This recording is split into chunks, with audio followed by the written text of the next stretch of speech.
안녕하세요. 월드 클로즈업 이승원입니다. 오늘은 독일 이야기를 해볼까 합니다. 지난 2022년 우크라이나 전쟁 직후 당시 독일 총리였던 올라프 숄츠는 이른바 시대의 전환을 선언합니다.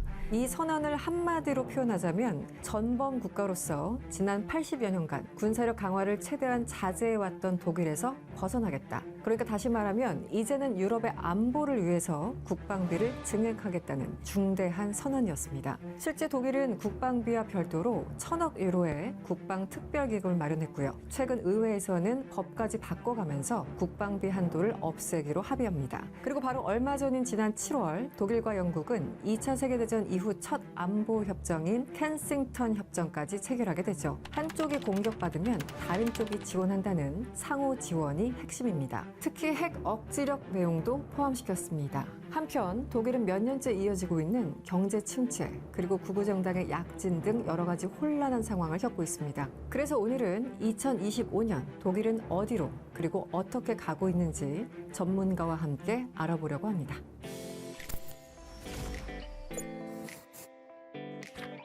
교수님 어서 오세요. 예, 안녕하십니까. 네, 반갑습니다. 구독자들을 위해서 자기소개 간단하게 부탁드립니다. 예, 저는 한국외국어대학교 랭귀지 앤 트레이드 학부에서 강의하고 있는 강유덕입니다. 네. 국제무역과 유럽연합 관련된 강의를 하고 있습니다. 오늘 질문할 게 상당히 많을 것으로 보입니다. 사실 오프닝에서 저희가 말씀드렸지만 사실 2022년 우크라이나 전쟁 이후 모든 것들이 변했잖아요. 당사자라고 할 수 있는 유럽 특히 좀 심했죠. 당시에 총리였던 올라프 숄츠 총리 독일의 방위 정책을 대전환하겠다면서 이른바 시대 전환을 선언했습니다. 여기서 이 시대 전환이라는 게 어떤 의미인가요? 시대를 좀 되짚어봐야 될 것 같다는 생각이 드는데요. 네. 독일의 안보 정책에 결정적인 영향을 미치는 사건 3개를 꼽는다면 제2차 세계대전의 패배가 있고요. 네. 두 번째는 냉전의 종식, 그리고 세 번째가 러시아 우크라이나 전쟁을 들 수가 있는데요. 2차 세계대전에서 독일은 전범국이자 패전국이었죠. 네. 그리고 동독과 서독으로 분리가 됐었고요. 그 당시에 보면은 독일은 군대조차, 여기서의 독일은 이제 서독을 얘기하는 거죠. 네. 군대조차 없었고 독일의 헌법에도 군대에 대한 조항이 없었거든요. 그러다가 1955년에야 독일 연방군이 창설되게 됩니다. 근데 이 당시에 보면은 여전히 냉전 상황이었기 때문에 이때는 네. 독일이 안보 정책에 꽤 신경을 썼던 시기라고 볼 수가 있고요. 네. 반면에 이제 80년대 말 90년대 초에 냉전이 종식이 되죠.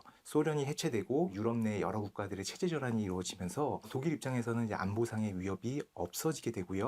유럽 내 민주주의가 확산되면서 독일의 평화주의 이런 것도 오히려 더 원칙이 강해집니다. 네. 그러면서 독일은 국방 예산을 지속적으로 줄여갔고요. 특히 이제 독일의 3인당 같은 경우는 국방 예산을 줄이고 인프라와 사회복지에 확충하는 그런 정책을 계속 이제 주장을 했었고요. 그리고 독일의 전통적인 경제 운영 방식이 균형 재정인데요. 네. 재정 지출에 엄격한 독일의 입장도 군비를 줄여가는 방향에 일정 부분 기여를 하게 됩니다. 그리고 안보에 관해서는 네. 독일 입장에서는 나토와 유럽연합의 공동 안보 정책을 중심으로 독일이 더 기여하는 이런 방향으로 초점이 잡혔고요. 그러다 보니까 독일 자체의 어떤 국방 지출, 그다음에 국방력 강화 움직임은 굉장히 제한적이었죠. 네. 이런 움직임이 1990년대 초부터 2010년대 중반 정도까지 이어졌다고 보시면 되고요. 네. 국방비 증액에 대한 압력이 나타나기 시작한 건 사실 트럼프 1기 행정부 때부터라고 보시면 될 것 같고요. 그랬죠. 트럼프 대통령 입장에서는 독일이 집단 안보 에 있어서의 공정한 몫을 지출하고 있지 않다 이렇게 네. 얘기를 했고 독일의 국방비 지출이 GDP 대비 약 1.2% 수준이었는데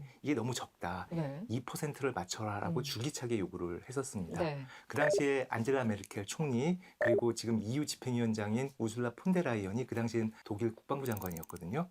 그랬죠. 독일 정부의 입장은 GDP 대비 2%의 국방비 지출이 나토의 공약이기 때문에 독일도 이걸 인정을 하고 여기에 맞추기 위해서 노력을 하겠다. 네. 이렇게 공언을 이제 했거든요. 네. 다만 이제 국내 정치적 상황이 좀 어렵다라는 것도 이제 얘기를 했었고요. 근데 그 당시 독일 정부를 보면은 기민당 그다음에 3인당 간의 연정이었어요. 네. 근데 이제 3인당 입장에서는 네.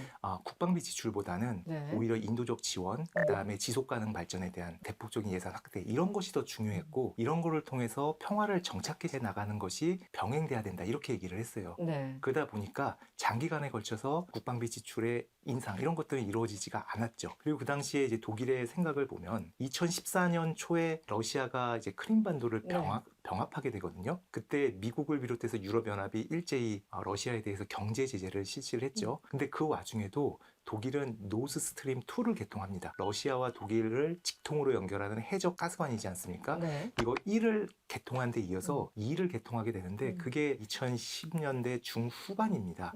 크림반도 병합하고 뭔가 굉장히 좀 폭력적인 행위를 한 직후였음에도 불구하고 유럽연합과는 뭔가 계속 경제적으로 그 관계를 이어가겠다는 어떤 그런 메시지네요. 그렇죠. 네. 그러니까 그 당시에 이제 유럽연합 그리고 네. 독일 입장에서는 러시아와 관련된 리스크는 우리가 관리할 만한 수준이다 이렇게 봤던 거죠. 러시아가 우크라이나를 침공할 것이라고는 상상을 하지 못했던 거죠.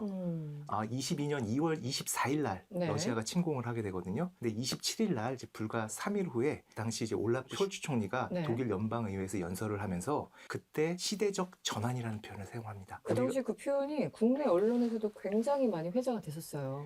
이 선언을 하면서 1,000억 유로 상당의 국방기금을 신설하겠다 얘기를 하게 되는데 이것을 신설한다는 것 자체는 독일 안보 정책의 획기적인 변화를 의미를 하거든요. 그리고 독일은 이제 균형 재정의 원칙이 있기 때문에 이렇게 함부로 예산을 이렇게 확충하거나 이럴 수가 없어요. 한마디로 빚을 안 내겠다 뭐 이런 건가요? 균형재정이라고 예, 맞습니다. 하면? 그리고 네. 빚을 내기 위해서는 의회의 동의를 받아야 되는 굉장히 엄격한 절차가 있는데 이때 독일이 헌법을 부분적으로 개정을 해서 특별 기금의 경우에는 예산을 만들 수 있다 이렇게 정하게 됩니다. 그렇게 하면서 의회에서 이제 승인을 받아야 되는데 독일 하원 같은 경우는 80% 이상의 의원들이 이 헌법의 부분 개정에 찬성을 하게 됩니다. 그렇게 하면서 이제 예산이 만들어지는 거죠. 그리고 이 국방 기금은 일회성 기금으로 정부 예산 밖에서 편성된 기금이고요. 네. 2022년부터 집행돼서 2027년에 이제 완전히 다 소진이 되는데요. 그러다 보니까 이 예산을 사용한 여러 가지 변화들이 나타나고 있습니다. 네. 가장 많이 투입한 부분은 군사장비 현대화라고 네. 볼 수가 있는데요. 미국으로부터 F-35 스텔스 전투기 구입을 했고요. 네. 미국산 장거리 미사일이라던가 그다음에 첨단 방공 시스템, 헬기, 그다음에 전차 현대화 사업 진행을 했고요. 이 과정에서 미국, 이스라엘 같은 국가들과 방산 협력이 굉장히 강화가 됐습니다. 네. 그리고 이제 병력 조직에 있어서도 개편을 이제 하고 있는데 독일이 지금 한 병력이 한 18만 명 정도 되거든요. 근데 이 병력을 27만 명까지 이제 증원하겠다는 방안을 세우고 있는데 이거는 진전이 매우 더딥니다. 9만 명이나 늘린다는 거는 상당히 힘들 것 같은데요. 사실 이제 독일이 네. 모병제를 채택하고 있는 국가인데 네. 의무 복무제가 독일에 있습니다만 2011년부터 중단한 상태인데 이거를 다시 도입할 것인지에 네. 대해서 어느 정도 논의가 있긴 합니다만 네. 이거는 굉장히 큰 사회적 저항에 부딪힐 가능성이 높기 때문에 그렇죠. 제 생각에는 진전이 굉장히 느릴 것 같고요. 네. 반면에 직업 군인을 모집하고자 하는 노력은 굉장히 강화할 것으로 생각이 되고요. 나토 집단 방위 전략에 따라서 네. 동유럽 국가의 독일의 장비, 군사력 이런 것들을 배치를 늘렸고요. 그다음에 우크라이나에 대한 지원을 대폭 늘렸습니다. 사실 EU 회원국 중에서 우크라이나에 가장 많은 네. 지원을 한 국가는 독일이고 이거는 앞으로도 네. 계속 그렇게 하려고 하고 있고요. 네, 맞아요. 최근에 그런 일이 있었죠. 우크라이나에 트럼프는 지원한다고 했는데 그 국방부의 헤그세스 장관이 사실상 아니라고는 하지만 트럼프 몰래 일단 중단시켰던 잠깐 그 시기가 있었는데 그때 독일이 미국 측에 연락해서 야, 우리가 대신 보낼까? 이런 사례가 있었거든요. 그래서 그거 보면서 아니 독일이 왜 이렇게 적극적이야? 약간 그런 느낌이 있었는데 앞으로 이렇게 좀 국방력을 확장해 나가겠다는 하나의 메시지의 일환으로 읽어도 되는 걸까요? 예, 맞습니다. 여기서 더 나가서 지난 6월에 독일 정부가 중장기 예산을 발표를 하는데요. 네. 2026년부터 29년의 예산안을 이제 미리 이제 발표를 하거든요. 근데 그 예산안에 보면은 국방 예산이 대폭 증액이 되는데 네. 2025년에 950억 유로였던 게 29년에는 1620억 유로. 네.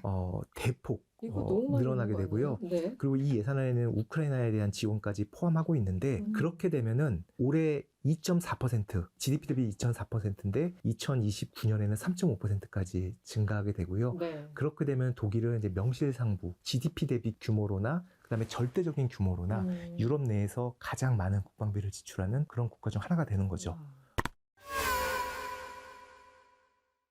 교수님, 그래서 어쨌든 우크라이나 전쟁이라는 상상하기 힘들었던 전쟁 이후에 많은 게 변화하고 있어요. 군사적인 지형도 그렇고 지정학이 한마디로 변화하고 있죠. 게다가 어쨌든 또 트럼프가 또 등장을 해주시고 여러 가지 상황의 변화가 있습니다. 어찌됐든 2022년 당시 그 숄츠 총리가 이 시대 전환을 얘기했을 때 그리고 또 3년이 또 지났잖아요. 가장 중요한 건 항상 그 나라 국내 여론이잖아요. 국내 여론은 어떤가요? 독일의 여론을 보면은 네. 러시아의 우크라이나 침공을 독일과 유럽연합에 대한 위협으로 느끼는가 이런 질문에 대해서 대부분의 응답자들이 그렇다라고 답변을 합니다. 그러다 보니까 안보 위기에 대한 인식들은 다들 가지고 있고요. 네.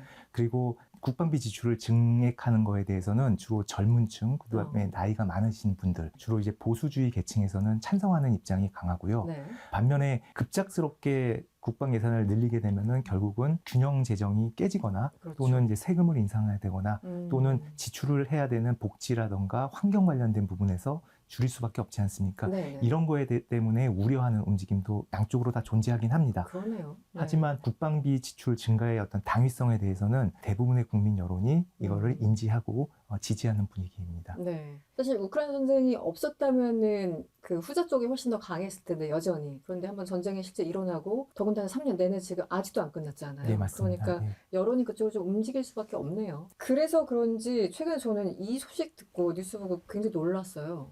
영국 총리와 독일 총리가 만나더니 이 포괄적인 안보 협정, 양국 정상의 만남이 굉장히 인상적이었는데 교수님 어떻게 보셨어요? 그 켄싱턴 협정? 우리가 영화를 보면은 2차 세계대전 때 독일군과 영국군이 전쟁을 하는 그런 장면에 매우 익숙한데요. 그렇죠. 그런 독일과 영국이 양국 간의 포괄적인 군사 협력 협정을 체결한다는 것에 대해서 굉장히 인상적으로 그 자체가 그렇죠. 보셨을 것 같아요. 네. 그런데 러시아의 우크라이나 침공 이후에 유럽 입장에서는 영국이든 독일이든 안보 위협에 대해서 굉장히 깊게 인지를 하고 있고요. 네. 그다음에 트럼프 2기 행정부가 출범하면서 트럼프 대통령이 계속 방위비 인상을 요구하고 유럽의 안보는 유럽이 책임질 수 있도록 준비해라라는 그런 요청을 계속 하고 있지 않습니까? 네. 그러다 보니까 미국이 점점 발을 빼고 있는 상황에서 유럽 국가들이 자기들 간에 어떤 독자적인 방위 체제를 구축해야 된다. 이런 필요성들이 되게 커진 거죠. 네. 이러던 차에 이제 유럽 내에서의 대국 중에 두 국가죠. 독일, 프랑스, 영국 이렇게 얘기를 하니까요. 네. 독일과 영국이 만나서 방위협정을 체결한 거는 어떻게 보면은 당연한 수순이 아니었을까. 또 한편으로는 이제 영국 그리고 프랑스는 유럽 내에서 두 개의 국가뿐인 핵 보유국이지 않습니까? 네. 영국과 프랑스가 앞서서 양국 간의 핵 협력에 관련된 협의를 이제 마치거든요. 네. 그렇게 하면서 영국과 프랑스가 가지고 있는 핵 전력을 전체 유럽을 커버할 수 있도록 활용하겠다 이렇게 얘기를 하는데 사실 이 주장은 프랑스가 계속해서 해오던 주장이었습니다. 그 마크롱 대통령이 이제 대통령한 지 꽤 됐잖아요. 네, 맞습니다. 그래서 트럼프 1기 때도 막 둘이 만나서 이렇게 악수하면서 괜히 싸우고 막 이런 장면들, 신경전 벌이는 장면들. 그때부터 트럼프가 나토 협박하고 이제 탈퇴한다고 하니까 그럼 우리도 유럽 방위군을 만들자 했던 게 바로 마크롱이었고 그 당시는 이제 큰 형님 하는 독일의 메르켈이라는 굉장한 당시 어떤 지도력을 발휘하던 사람 때문에 마크롱이 약간 더 밑에 있다가 메르켈이 빠지고 나니까 목소리를 더더욱 높이는 게 지금 마크롱이 아닌가? 약간 그런 느낌도 들거든요.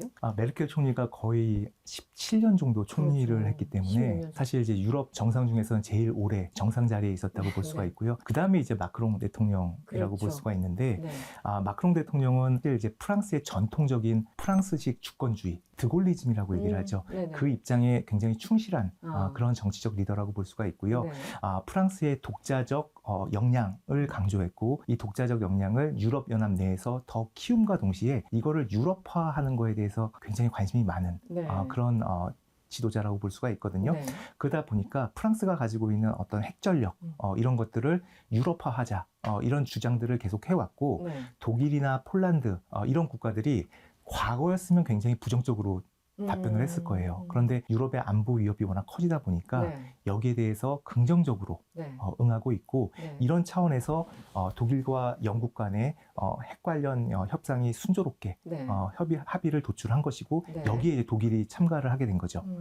그리고 이제 켄싱턴 합의에서 네. 또 주목해서 볼 부분은 상호 군사 지원 조항인데요. 한 국가가 침략을 당했을 경우에는 다른 국가가 자동적으로 개입해서 도와주도록 되어 있는데 나토 집단 방위 체제를 보더라도 아티클 5라고 얘기하지 네네. 않습니까? 즉 5조에 보면은 한 나토 회원국에 대한 침략은 전체에 대한 침략으로 간주한다는 조항이 있어서 집단 방위 조약이 들어가 있긴 한데 네. 이거를 이제 유럽 차원으로 양국 간에 조금 더 끌어올린 거죠. 또 영국 입장에서는 브렉시트 이후에 이제 영국이 EU로부터 어느 정도 소외되는 측면이 있었는데 스스로 소외시켰잖아요. 예, 맞습니다. 네. 지금 영국 총리 같은 경우는 브렉시트에 대해서 EU에 재가입하려는 의사를 밝히거나 그런 적은 없지만 네. 그래도 유럽연합과 조금 더 친밀해지려고 많은 노력을 하는 지도자라고 볼 수가 있거든요. 네, 네. 그러니까 영국 입장에서도 독일, 프랑스와 안보 협력을 강화하는 것은 자국의 이익에 부합합니다. 교수님 말씀하시는 건 이미 나토 그 아티클 5에 있는 건데 뭐 이렇게 이중적으로 이렇게 조이는 거지? 라고 생각할 수 있는데 어쨌든 브렉시트를 했던 영국 입장에서는 한 번 더 이런 조약 맺는 게 뭔가 좀 심리적인 안정감을 줄 수 있는 뭐 이런 개념인가요? 정치적으로? 예, 유럽 국가들 간의 이런 네. 상호 안전 보장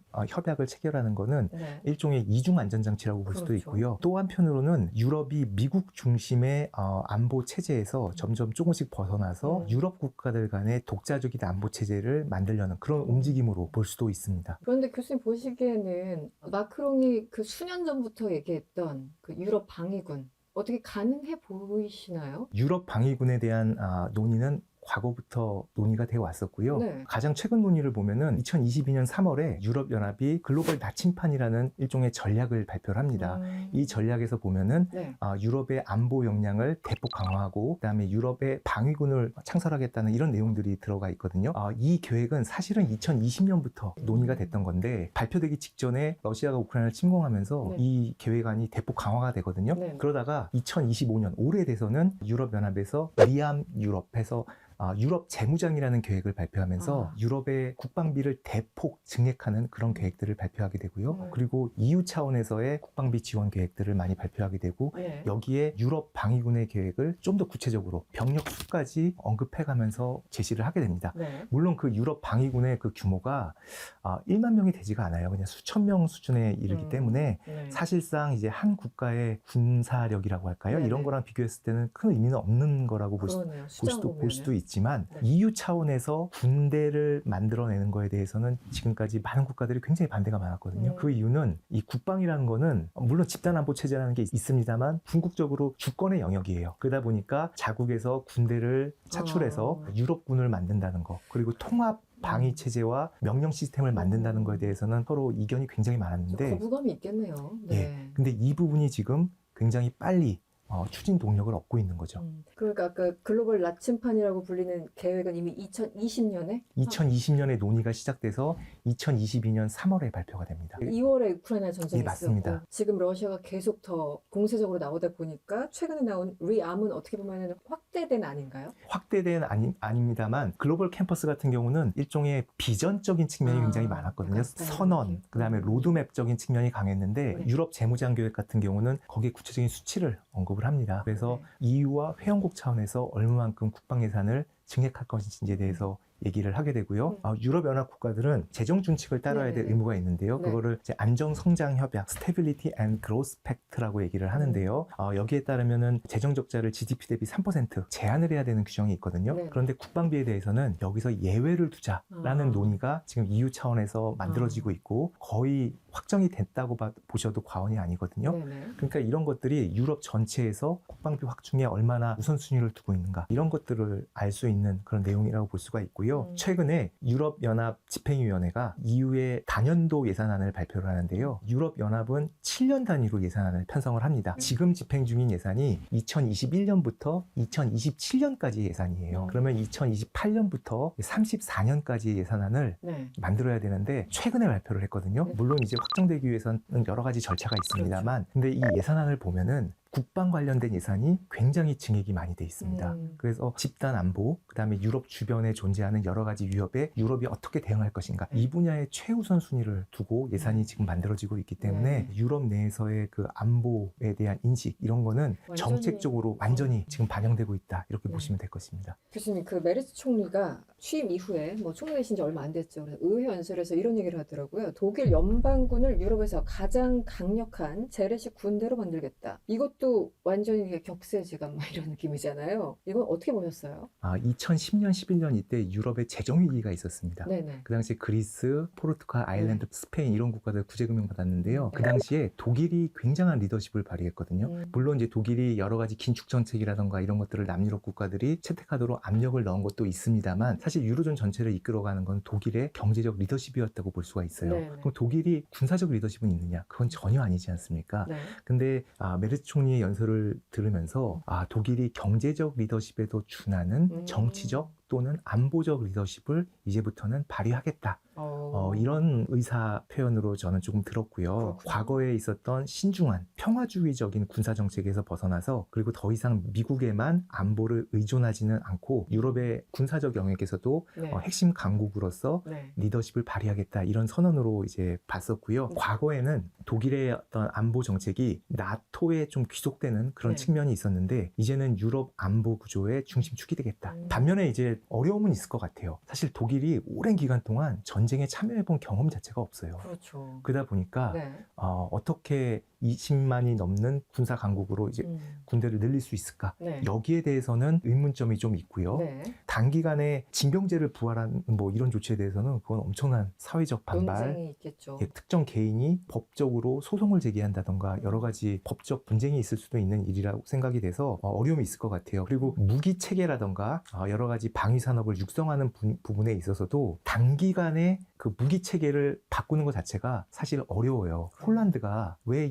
옆 국가인 독일 대신에 한국으로부터 전차와 자주포를 구입했겠습니까? 네네. 독일로부터는 물론 가격도 있습니다만 네. 전달받기에 너무 오랜 세월이 걸린다고 봤기 때문이잖아요. 네. 마찬가지로 독일 내에 자체적인 방어 체계를 더 강화하기 위해서 무기 체계 바꾸는데 시간 많이 걸립니다. 반면에 이제 독일이 향후 12년간 활용할 5천억 유로 상당의 인프라 군사 기금을 만든다고 또 발표를 했는데요. 5천억 유로요? 예, 2022년에 만들었던 게 1,000억 유로인데 그거의 5배에 해당하는 기금을 또 만들겠다고 선언을 했는데 네. 다만 이거는 1년에 쓰는 게 아니라 12년간 포부가 대단합니다. 예, 그 중에 네. 절반 정도를 군사 분야에 지출하겠다라고 얘기를 했는데 이런 것들을 들여다보면은 이게 단순히 국방력 강화뿐만 아니라 방위 산업의 역량을 강화하는 것이고 경제적인 의미도 있는 것 같아요. 이런 측면에서 방위 산업을 키우고 또 방위 산업이 단순히 총을 만들고 이런 산업을 의미하는 것이 아니라 네. 전자, 화학, 기계 다양한 산업으로 연관 효과가 그렇죠. 있거든요. 네. 이런 것들에 대한 어떤 연관 효과를 통해서 경제 성장률을 끌어올리겠다. 이런 측면도 있다고 볼 수가 있거든요. 요즘 사실 국방에 인공지능도 필요하고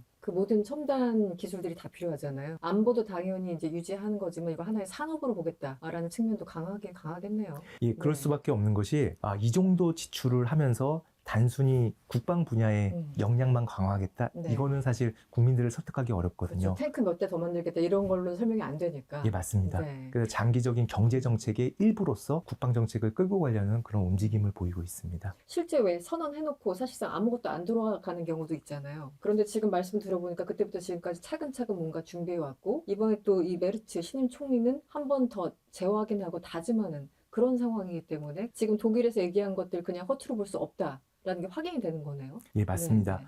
따라서 독일이 앞으로 계속 국방비를 증액할 가능성이 매우 높고 또 안보 분야에 있어서 다양한 국가들과 협력을 추진할 것이기 때문에 네. 한국 정부 입장에서도 이런 것들이 또 하나의 협력의 한 축이 될 수가 있거든요. 네. 그래서 이런 부분들을 잘 활용해야 되지 않을까 이렇게 생각을 합니다. 뭐 협력도 되겠지만 나중에 경쟁도 될 수 있는 또 이런 상황이 되겠네요. 예, 맞습니다. 방위 산업 관련해서만 예, 본다면. 맞습니다.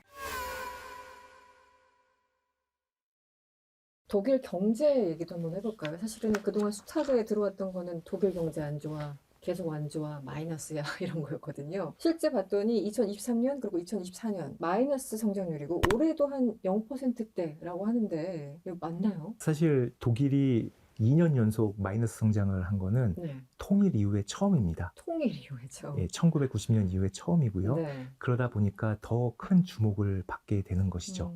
그리고 올해 1분기에 0.2% 성장했다고 했는데 네. 2분기에 다시 0.1% 마이너스 성장을 했어요. 마이너스예요? 예, 그래서 네. 올해 아마 0% 정도 성장할 거라고 보는데 그렇게 되면 사실상 3년 동안 성장이 없는 그런 상황이 되는 거고 독일 경제가 구조적 위기, 구조적 침체에 빠진 것이 아니냐 네. 이렇게 얘기를 많이 이제 하게 되죠. 사실 우리가 어떤 경제가 구조적 침체에 빠졌다라고 할 때는 몇 가지 특징을 보게 되는데요. 네. 첫 번째는 장기적으로 내수가 부진한다거나, 내수라고 할 때는 민간 소비와 네네. 기업의 투자 부진을 보는 거죠. 대표적인 예가 1990년대 일본의 네. 잃어버린 20년 네네. 이라고 보시면 될 것 같아요. 그 당시 상황과 아주 유사하게 흘러간다. 유사하게 흘러간다기보다는 네. 이런 것들이 구조적 침체의 특징이다. 그다음에 두 번째는 노동력 부족, 인구 고령화, 생산성 저하, 이런 것들이 또 특징이고요. 네. 마지막으로는 다른 국가와 비교했을 때 장기적으로 성장률이 계속 낮은 거. 여기서 장기적이라고 할 때는 5년 이상을 의미하는 겁니다. 네. 근데 이런 측면에서 독일 경제를 보면은 약간 비슷한 부분이 있기는 해요. 뭔가 다 맞는 것 같은데요, 지금 말씀하신 게. 예, 맞습니다. 네네. 실제로 성장률을 보면은 네. 독일이 2010년대에는 성장률이 좋았어요. 특히 이제 2010년에서 15년 사이 성장률을 보면은 유로존 평균의 2배 정도 성장률이 됐었거든요. 독일 경제는 뭔가 계속 굉장히 강력하게 올라가는 느낌이었는데 요즘 마이너스라 그래서 와 이게 뭐야? 갑자기 무슨 일이 벌어진 거야? 약간 이런 느낌이 있어요. 한 10년 전, 한 12, 13년 전 상황 한번 보시면은 그 네. 당시에 한국에 독일 배우기 열풍도 있었고요. 네. 왜 독일 경제가 강건한가? 위기에 강한 독일 경제, 이런 얘기들이 굉장히 많았어요. 네네. 근데 근데 이제 10년이 지난 이후에 이제 분위기가 완전히 바뀌지 않았습니까? 그렇죠. 유럽의 병자라는 표현도 쓰셨는데, 어디 언론에서 좀 표현이 나온 것 같은데 좀 심한 표현인가요? 어떤가요? 사실 이제 독일이 유럽의 병자라고 이제 지칭을 받았던 거는 네. 1990년대였습니다. 90년대. 예, 그 당시에 독일이 통일 이후에 여러 가지 경제적 부작용이 나타나고, 네네. 그다음에 독일 경제가 가지고 있던 관료주의라던가 노동시장의 경직성, 이런 것들이 문제로 제기되면서 네네. 90년대 말에 이르렀을 때는 유럽의 병자라는 얘기를 들었거든요. 그 당시였군요. 예, 네. 그러다가 2000년대에 독일 경제가 대대적인 개혁을 하면서 네. 2000년대 후반, 그다음에 2010년대에는 또 유럽의 또 하나의 스타로서 등장했던 바가 있죠. 너무 잘 나갔죠. 특히 제조업 등등. 제조업 해서. 부분이에요. 네. 근데 다시 이제 또 그 얘기가 나오는군요. 병자 얘기가 또 이게 나오는데요. 네. 독일 상황을 보면은 일단 내수가 좋지가 않습니다. 민간 소비, 기업 투자 다 좋지가 않고요. 네. 이 원인을 보면은 높은 불확실성을 많이 얘기를 하고요. 그리고 2022년에 러시아 우크라이나 전쟁이 일어나면서 전 세계적인 인플레이션 발생하지 않습니까? 네. 이때 많은 국가들이 기준금리를 올렸어요. 네네. 사실 이런 식으로 공급 충격이 발생을 하면은 별로 대응할 수 있는 방법이 없거든요. 그러다 보니까 이제 기준금리를 올리는데, 네. 이런 것들이 이제 기업의 투자 부진, 그렇죠. 그다음에 내수 축소, 네. 그다음에 자산 가치의 하락, 이런 것들로 이어지면서 결국은 이제 경기의 하방 요인이 되는 거죠. 금리가 올라가면 다 위축되기 마련이니까. 예, 맞습니다. 그러다 보니까 작년 6월부터 유럽 중앙은행이 기준금리를 다시 낮추고 있긴 하거든요. 네. 네. 그런데 어쨌든 이거 자체가 기준금리가 높은 상황이 장기간 지속됐다. 네. 이 부분을 주목해서 봐야 될 것 같고요. 네. 외부적으로 보면은 네. 중국의 경제 성장률이 둔화되면서 네. 이 독일의 대중국 수출이 감소합니다. 역시 그 부분이 크겠네요. 네. 예, 사실 이 부분은 한국하고도 상황이 굉장히 비슷해요. 그렇군요. 네. 그래서 독일이 처한 어려움 중에 대외적인 어려움은 한국으로 바꿔서 보셔도 거의 설명이 다 될 정도로 한국하고 비슷한 측면이 많습니다. 그렇군요. 어떤 원인이 있을까 했더니 그 외적인 환경, 내적인 환경이 다 겹쳐서 마이너스까지 가게 되는 이런 상황이네요. 여러 가지 상황이 겹쳤다라고 생각을 하고요. 네. 독일의 내부적인 원인도 있습니다만 외부적 원인은俄우 전쟁으로 인한 인플레이션, 그다음에 러시아와의 에너지 관계 단절로 인한 에너지 충격, 이런 네네. 것들을 무시할 수가 없고요. 네네. 중국 경제의 성장률 둔화, 그다음에 미중 패권 경쟁의 심화에 따른 공급망 혼란, 네. 이런 것들이 다 총체적으로 영향을 미쳤다고 볼 수가 있고요. 저는 개인적으로 네. 독일 경제는 여전히 매우 건강한 상태다, 이렇게 생각을 하고 있어요. 그 네네. 이유는 독일의 여러 가지 거시경제 지표, 특히 네. 이제 재정 지표나 이런 것들을 보면은 네. 여전히 다른 국가들과 비교할 때 굉장히 건전한 상황을 유지하고 있거든요. 사실 수출 보면은 네. 독일이 세계 3위의 수출 국가이고요. 세계 3위요. 예. 네. 그리고 무역 수지 흑자 규모를 봐도 네. GDP의 4% 이상의 흑자를 이룩하고 있어요. 예, 네. 그리고 한때는 7% 이상의 흑자를 기록한 적도 있을 정도로 네. 전형적인 수출 강국이라고 볼 수가 있고요. 독일이 경쟁력이 높은 분야가 자동차, 기계, 화학, 이런 분야들이거든요. 네. 네. 그리고 독일의 대표적인 기업들도 다 이 분야에 포진돼 있어요. 한국의 대표적인 기업 5개만 들라고 하면은 네. 사실 자동차도 있습니다만 반도체도 있고 네. 다양한 영역에 걸쳐 있지 우리 않습니까? 삼성전자, 현대차 등등 얘기하죠. 예, 맞습니다. 네, 네. 근데 독일은 기계, 화학, 자동차, 특히 이제 자동차 쪽에 자동차. 많이 이제 몰입돼 있고요. 중국과의 무역을 보면은 전 세계에서 중국과의 무역에서 흑자를 보고 있는 나라가 많지가 않아요. 산유국을 빼고는 네. 거의 대부분의 국가가 대중국 무역은 적자예요. 왜냐하면 중국산 물건들을 수입을 하니까요. 우리나라는 흑자였던 것 같은데. 예, 맞습니다. 네. 그래서 흑자인 나라를 손가락 정도로 뽑으라고 한다면 네. 한국, 독일, 그다음에 유럽에서는 아일랜드가 또 흑자예요. 독일이 이제 흑자였다는 걸 좀 강조해서 말씀드리면요. 네. 그 정도로 이제 중국 시장은 독일에게 있어서는 중요했고 네. 중국 경제가 성장하고 중국의 산업 구조가 계속 확장돼가는 상황에서는 네. 독일산 기계라던가 네. 장비 이런 거에 대한 수요가 굉장히 높고요. 중국의 소득 수준이 올라감에 따라서 독일산 소비재, 좀 비싼 것들. 비싼 것들, 그다음에 자동차 이런 거에 대한 수요가 굉장히 늘어나죠. 이런 네. 측면에서 독일은 사실 세계화와 중국 경제의 성장의 최대의 수혜국이었다라고 봐도 과언이 아니에요. 네. 그 부분에서도 한국이랑 굉장히 비슷해요. 유사하네요. 어쨌든 예. 수출로 먹고 살고 또 제조업 분야 강국이기도 하고 해서 한국과 유사점이 굉장히 많은데 이제 또 생각이 난 게 디리스킹이냐 디커플링이냐 그래서 뭐 미국에서는 쟤네랑 완전히 절교해야 돼 디커플링 그랬더니 유럽은 아니야 거기까지는 아니고 우리도 같이 먹고 살아야지 뭐 디리스킹 뭐 이런 단어들이 한참 나오지 않았습니까? 그런데 그때 참 재밌었던 장면이 2022년에 중국 시진핑이 이른바 3연임을 확정짓고 그 바로 다음 달인가? 하여튼 숄츠 총리가 경제계 인사들 막 우르르 몰고 갔어요. 그때 그 장면 보면서 그 숄츠와 시진핑이 악수하는 그 사진을 보면서 독일한테 중국은 정말 중요하구나라는 걸 느꼈거든요. 이게 지금 딱 말씀하신 그 맥락하고 통하는 거네요. 디리스킹이라는 용어는 2023년 3월에 폰데라이언 EU 집행위원장이 처음 얘기를 한 용어인데요. 네네네. 그 당시에 폰데라이언이 중국과의 관계에 대한 일종의 연설을 하면서 네, 맞아요. 유럽과 중국 간의 관계는 흑백 관계가 아니고 네. 중국과 디커플링하는 거는 가능하지도 않고 유럽에 이롭지도 않다 이렇게 네. 얘기를 해요. 네. 우리 유럽이 중국에 대해서 추진해야 될 정책은 디리스킹이다 이런 표현을 씁니다. 네. 디리스킹이라는 거는 특정 국가에 대한 과도한 의존도를 줄임으로써 그 국가가 정책이라던가 네. 뭐 여러 가지 변화를 겪게 될 때 우리가 얻게 되는 충격을 좀 줄이고자 하는 게 디리스킹이라고 보시면 될 것 같아요. 네.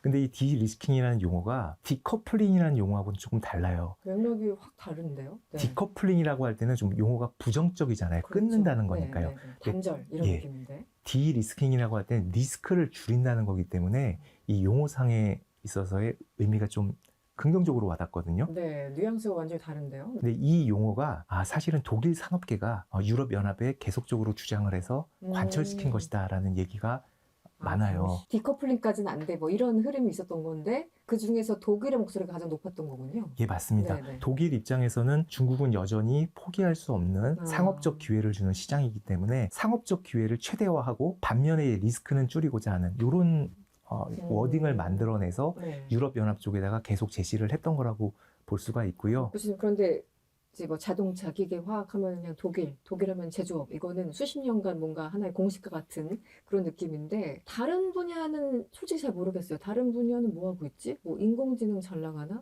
반도체는 어떤가? 뭐 독일은 다른 분야는 어떻습니까?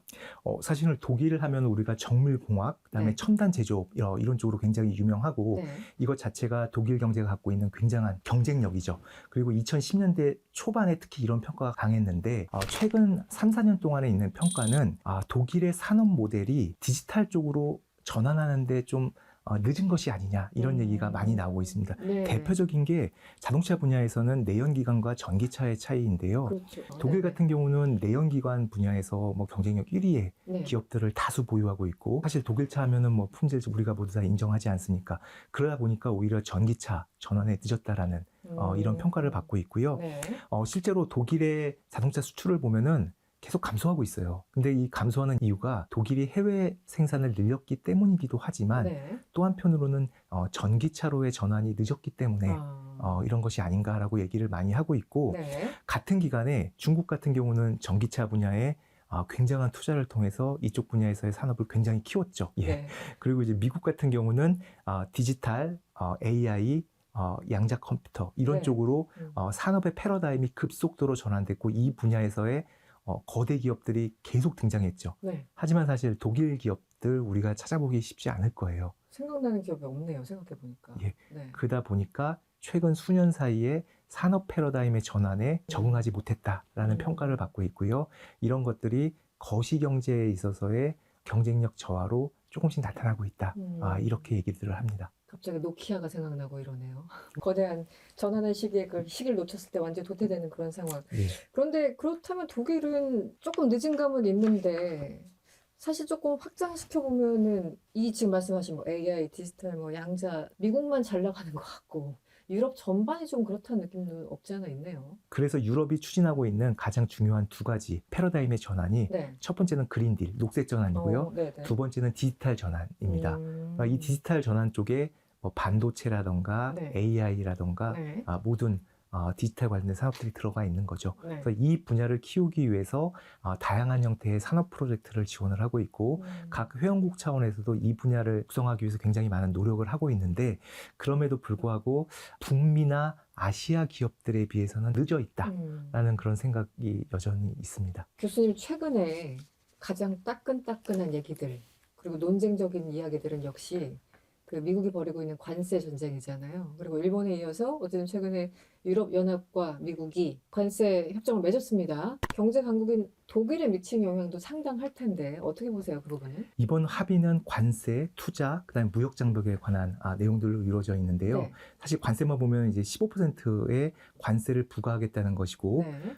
이 발표에서 폰데라이언 EU 집행위원장이 안정성과 예측 가능성을 확보했다라고 네. 하면서 긍정적으로 얘기했거든요. 근데 사실 보면은 네. 올해 초 기준으로 보시면은 없던 네. 관세 15%가 생긴 거예요. 그렇죠. 모든 예. 나라들이 지금 다 그런 고통을 받고 있죠. 맞습니다. 네. 그래서 미국이 EU에 30%의 관세를 부과할 수도 있다라고 압력을 넣었는데 네. 거기서 15%로 깎은 거라고 생각을 하면은 그거는 긍정적인 거라고 볼 수 있지만 네. 엄밀히 말하면 없던 관세 15%가 생긴 거다라는 걸 한번 말씀드려야 될 것 같고요. 네. 지금 자동차 같은 경우는 대미국 수출 관세가 27.5%였거든요. 네. 25% 플러스 기존의 MFN 관세 해서요. 근데 이게 이제 15%로 낮아지는 거니까 네. 그런 입장에서는 어느 정도 안정성을 좀 확보하게 된 측면은 있습니다. 네. 네. 그런데 독일의 대미국 수출을 보면은 팬데믹 기간을 제외하고는 수출이 계속 증가해 왔어요. 계속 증가해 왔어요. 그래서 미국은 독일의 1위 수출 대상국이고요. 네. 그러다 보니까 미국에서 어떤 형태로든 보호무역주의가 이루어지게 되면은 독일은 타격을 받을 수밖에 없습니다. 실제로 작년에 독일의 이포 연구소에서 네. 만약에 관세가 20% 부과되면은 독일 경제는 얼마 피해를 볼까 했는데 네. 대미 대미 수출은 15% 감소할 것이고 와. 독일은 약 한 330억 유로 정도의 이제 손실을 볼 것이다 이렇게 얘기한 바가 있거든요. 그러다 보니까 2024년과 비교할 때 네. 독일은 피해를 볼 수밖에 없어요. 어쨌든 없던 게 생겼으니까. 예, 맞습니다. 네. 다만 이제 안정성 네. 앞으로 이제 15%에서 더 인상한다고는 하지 않으니까 그런 측면에서 봤을 때 긍정적으로 보는 거라고 네. 생각을 하고요. 다만 이제 또 한 가지 생각을 해봐야 되는 게 유럽과 미국 간의 무역 투자 관계는 굉장히 특수해요. 어떤 면에서 그렇죠?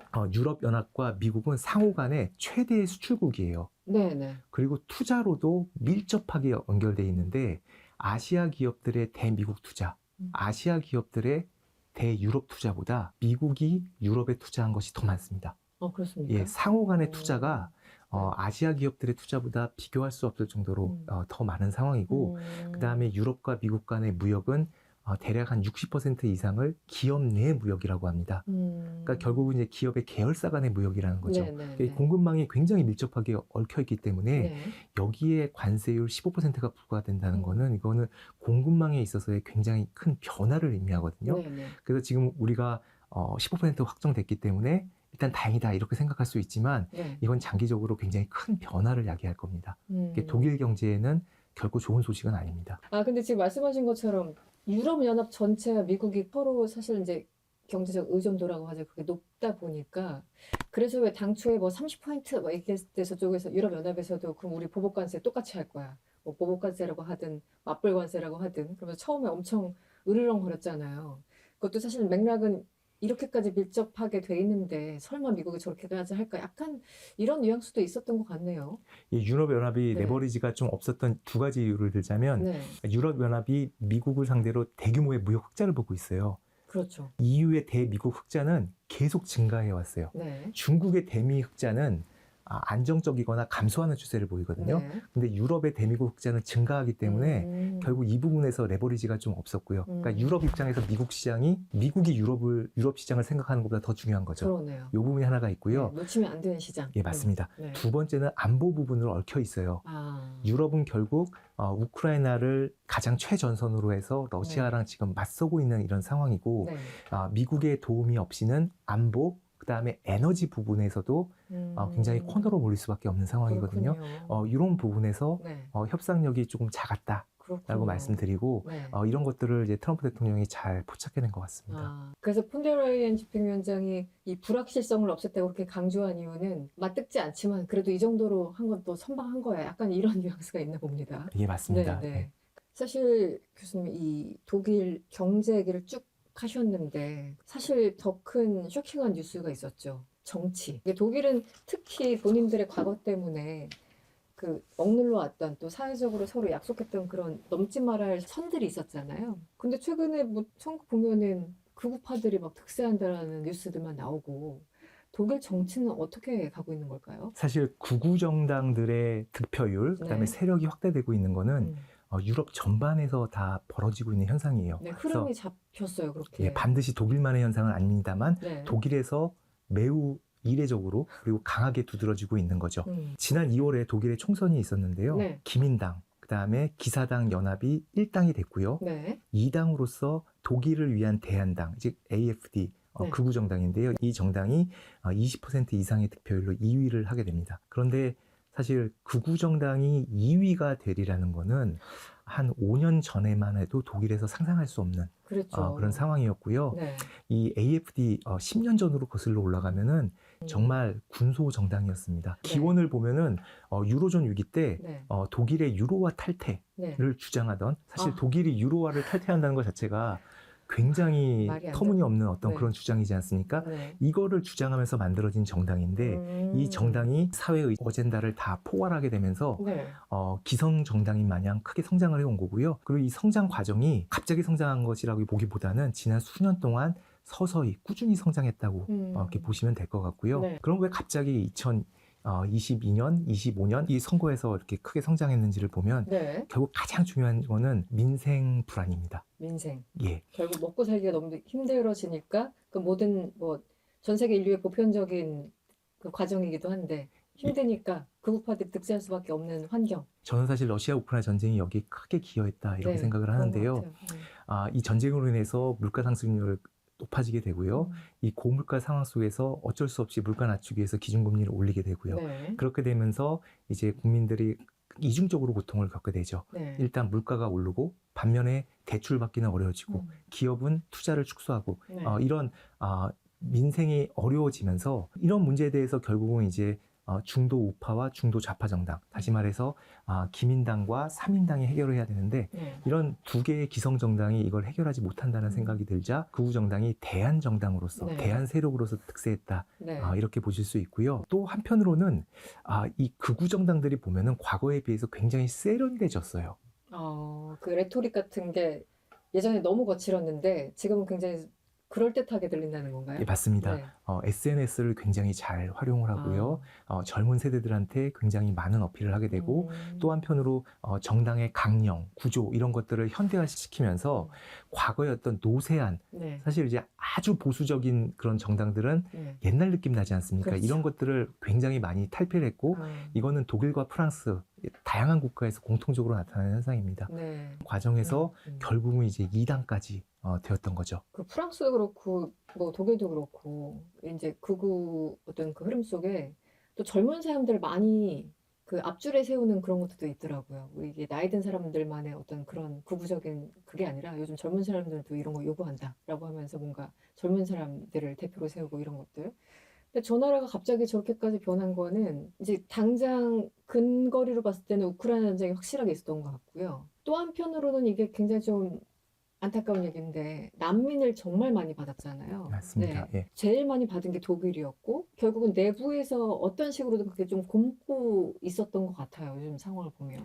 사실 2015, 16년에 유럽 난민 위기 기억하실 그렇죠. 거예요. 그 당시 시리아 내전 격화되면서 네. 유럽으로 대량 난민이 발생을 하게 되는데 그 난민을 제일 많이 압도적으로 많이 받았던 국가가 독일이었거든요. 그랬죠. 그리고 당시 이제 독일이 시리아 난민들은 다 받겠다라고 얘기했고 독일의 역사적 사명 이런 것도 얘기했고 우리 야, 모두 다 역사적 굉장히 사명까지. 박수를 쳤었죠. 실제 그랬죠. 예. 네. 그런데 이제 난민이 그 정도로 들어오게 되면은 그 국내에 이제 난민을 체감하는 거 있지 않습니까? 네네네. 이런 것들은 모든 국민들이 다 느끼게 됩니다. 근데 그러니까 스며들듯이 이렇게 오는 게 아니라 갑자기 확 오니까 예, 맞습니다. 약간 거부감을 느끼는 사람들 당연히 있었을 것 같고요. 예, 만약에 독일 내의 어떤 경제 여건이라던가 정치적 상황이 난민들을 수용할 수 있는 그런 상황이었다면 네. 그리고 또 유럽 국가들이 네. 서로 잘 합의를 해서 난민을 잘 배분해서 수용한다거나 난민 위기의 원인이 되는 시리아라던가 이런 국가들의 내전 상황을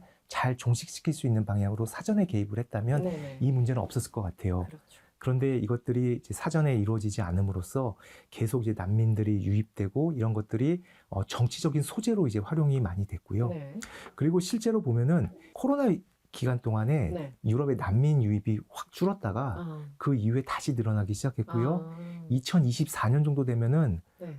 엄청나게 많이 늘어납니다. 근데 이런 것들이 독일의 여론을 자극했고 또 극우 정당 입장에서는 이런 것들을 자신들의 정치적 자산으로 잘 활용한 거죠. 교수님한테 독일의 어떤 안보 상황, 뭐 경제 상황, 그리고 내부 정치 상황에 대해서 차근차근 얘기를 잘 들었는데요. 사실은 뭐 유럽 하면은 영국, 프랑스, 독일이잖아요. 우리가 일반적으로 생각하는 최소한 우리 관점에서는 앞으로 독일은 어떤 정치적인 위상 혹은 경제적인 위상 이런 걸 갖게 될까요?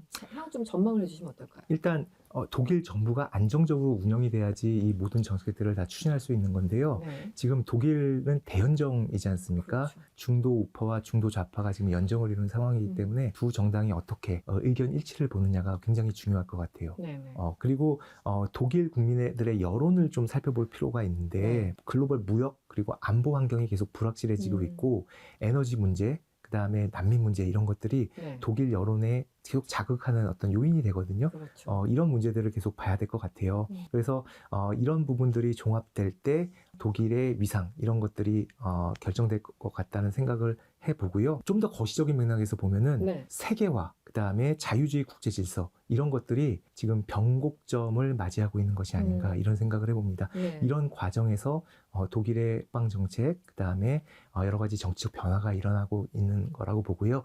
이런 것들이 다른 방향으로 선회하는 정말 변곡점이 될지 아니면 에피소드로 남고 다시 또 기존의 변화 방향 네. 우리가 세계화라고 부르는 세계화가 하나로 합쳐지 시장이 되어가는 네. 이런 현상으로 다시 귀결되어 갈지는 우리가 좀 지켜봐야 되겠습니다만 지금 변곡점이라고 할 만큼 불안한 상황인 거는 맞습니다. 네. 그렇기 때문에 한국 입장에서도 독일 그다음에 유럽 이런 국가들의 상황을 계속 유의해서 관찰해야 될 필요가 있을 것 같고요. 또 이런 변곡점이 있을 때 여러 가지 사업 기회 그다음에 협력의 문이 또 열리거든요. 네. 이런 것들을 또 한국은 잘 활용하는 그런 지혜가 필요할 것으로 생각을 합니다. 요즘 자유주의 시대 끝나고 결국은 현실주의로 돌아가는 거 아니냐. 아니다. 그래도 자유주의 계속 그 질서가 유지될 것이다. 학자들끼리 엄청나게 논쟁하고 뭐 전망하고 하는데 일단 지금 시기는 뭔가 자유주의 쪽에서 약간 곡소리가 나오는 듯한 그런 느낌을 받기는 합니다. 예, 맞습니다. 네, 오늘 독일 관련해서 좋은 말씀 잘 들었습니다. 지금까지 강유덕 교수님과 함께했습니다. 오늘 고맙습니다. 예, 감사합니다.